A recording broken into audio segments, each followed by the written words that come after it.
সুপ্রিয় ভিউয়ার্স, কেমন আছেন সবাই? আশা করি সকলেই ভালো আছেন। আরেকটি নতুন ভিডিও নিয়ে হাজির আমি হৃদয়।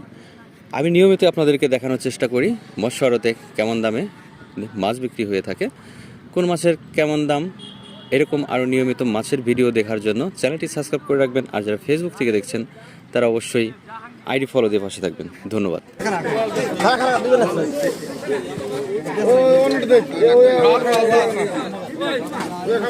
দেখুন ভালো আমি এনে খাই এইগুলো চাল আগে গেছে আর